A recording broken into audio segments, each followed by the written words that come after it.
Halo semuanya, selamat datang di sesi penjelajahan materi kita kali ini. Hari ini kita bakal ngelakuin sebuah perjalanan yang luar biasa banget. Sebuah ekspedisi sains yang bakal bawa kita dari dunia makroskopis yang bisa kita lihat sehari-hari, terus menyusut jauh sampai kita menyentuh langsung blok-blok bangunan mikroskopis dari alam semesta ini. Oke, kita mulai dari sesuatu yang pasti udah familiar banget buat kalian. Coba deh, bayangin deretan medali emas, perak, dan perunggu yang sering dikalungkan ke para juara di ajang kompetisi bergengsi. Tapi, pernah kepikiran nggak sih, kenapa kita selalu pakai logam-logam spesifik ini? Kenapa harus emas, perak, atau perunggu? Kok nggak pakai besi aja gitu? Nah, rahasianya ada di sifat kimianya. 3 material ini, termasuk tembaga yang jadi bahan dasar perunggu, itu masuk dalam kategori logam mulia. Intinya, mereka ini super kebal, nggak gampang bereaksi sama zat kimia lain, jadi nggak bakal berkarat atau korosi. Bener-bener sebuah simbol keabadian yang pas banget kan buat ngerayain seorang juara sejati? Nah, ini membawa kita ke bagian pertama, blok bangunan kehidupan. Buat ngerti lebih jauh soal benda-benda tadi, kita harus kenalan sama yang namanya unsur.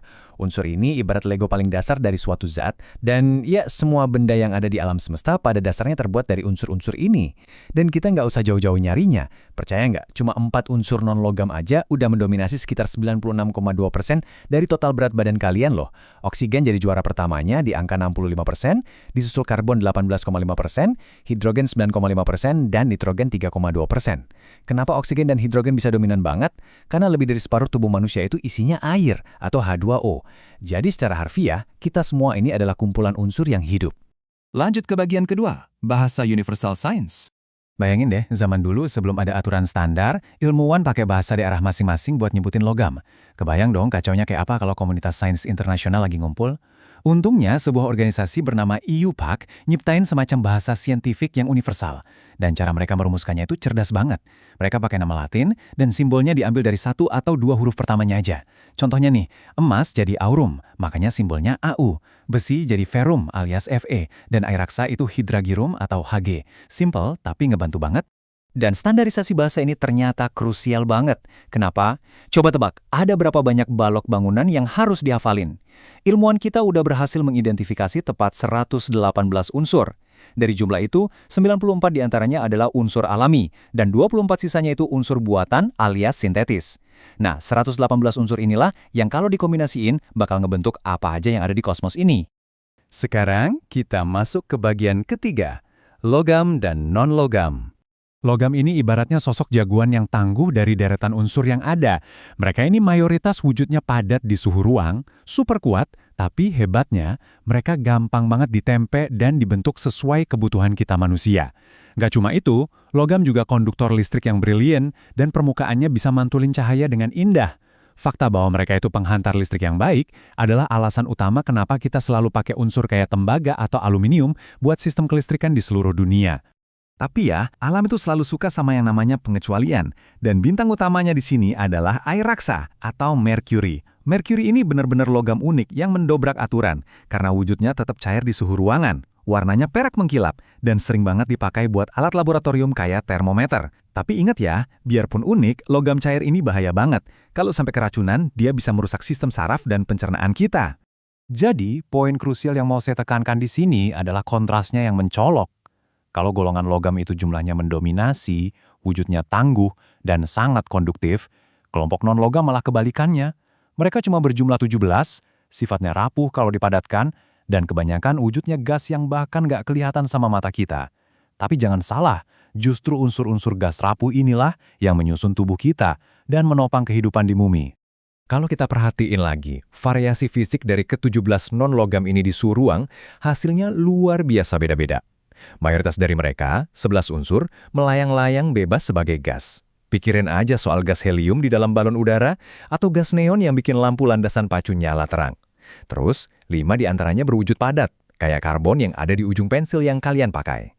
Dan dari 17 itu, cuma ada 1 aja yang berwujud cair, yaitu bromin. Oke, mari kita menyusut lebih kecil lagi di bagian 4, mengenal anatomi atom. Yuk kita coba lakuin satu eksperimen pikiran yang cepat dan elegan. Bayangin kalian ambil selembar kertas A4, terus potong persis di tengahnya. Kertas yang udah kebelah itu, belah lagi jadi 2, dan lakuin ini terus-menerus secara konsisten. Nah, di satu titik imajiner yang jauh banget, kalian bakal nemuin satu batas absolut. Sebuah potongan super kecil yang mutlak nggak bakal bisa dibagi lagi. Pecahan terkecil dan udah nggak bisa dipotong lagi, itulah yang di dunia sains kita sebut sebagai atom. Atom ini adalah unit paling mendasar dari suatu unsur. Saking kecilnya, di zaman sekarang ilmuwan harus pakai alat yang super canggih kayak mikroskop scanning tunnel yang bisa nembus ke skala nano cuma buat bisa ngeliat gimana atom-atom ini bereaksi. Dan kalau kita coba bedah lagi, apa sih isi dari atom itu sendiri pakai kacamata model Bohr, kita bakal ngeliat semacam tata surya mini. Di pusatnya, ada inti atom padat yang isinya proton bermuatan positif dan neutron yang netral.